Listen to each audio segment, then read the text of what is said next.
I'm going to talk about two book series that I recently read back to back.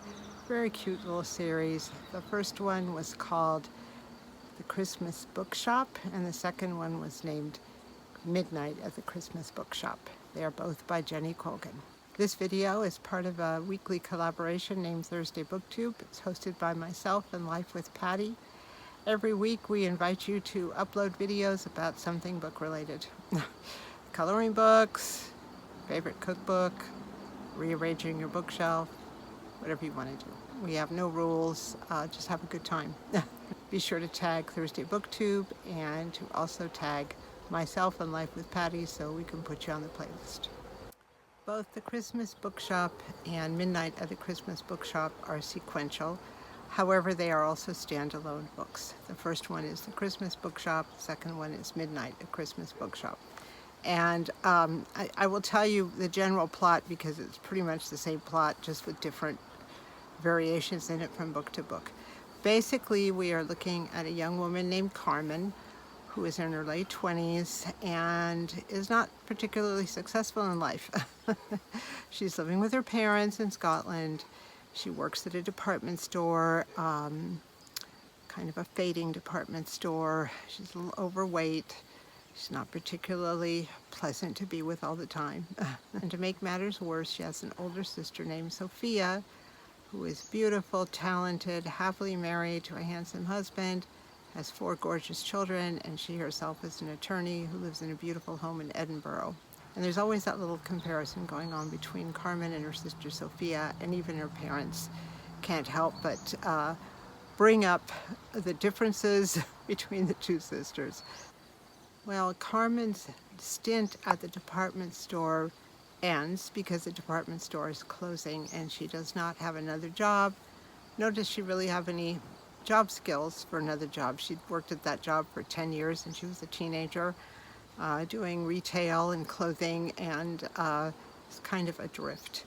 Now, I mentioned that her sister Sophia is an attorney, and her sister called and said, listen, one of my clients, a Mr. McCreedle, has a bookshop in Edinburgh, and he is kind of a mess. The store is a mess. If he can't pull the store around, he will lose the store. He'll lose any sort of financial base he had in his life, and he is very bad with the finances, and maybe you can come help him. Sophia also offered the use of her home for Carmen to stay there for a while till she gets settled with the bookstore and with her housing.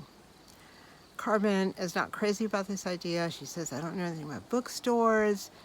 I always did retail clothing. She's not that crazy about living with her sister and her family. There's just a lot of objections. But she starts realizing that without a job and without any real job skills, she's not going to be able to get very far in life. In the near future or the far future. She ends up moving to Edinburgh, and she's basically arrives there around October, so right before Christmas. So the books are kind of along the same lines of Carmen coming to Edinburgh, establishing a life there, learning to get along with her sister or not get along with her sister, getting to know her nieces and nephews, trying to get this bookstore off the ground, people she meets, the boyfriend she has, the triumphs and the losses. The second book, Midnight at the Christmas Bookshop, is the same thing. She has stayed for the summer and it is Christmas again. She has a new set of challenges, and it's how she faces them and how she deals with the relationships in her life. As with all of these sort of novels, romance novels, everything works out in the end. I think what I enjoyed about this book is the protagonist is not particularly likable. I have a hard time with these romances when the woman is gorgeous and perfect and long blonde hair she swishes around and all that sort of stuff, and everything goes smooth. This is not a go smooth. Carmen is her own worst enemy, makes a mess of things, goes in the wrong direction, and lives a very human life. I enjoyed her very much. I enjoyed both books. As I said, they are although they're sequential, they are also standalone. You could read either one and have a perfectly lovely experience. So if you like light romance and you like Christmas and you like bookstores and you like Scotland and the old town of Scotland, or the idea of the old town of Scotland, then these two books are definitely something that are right up your alley.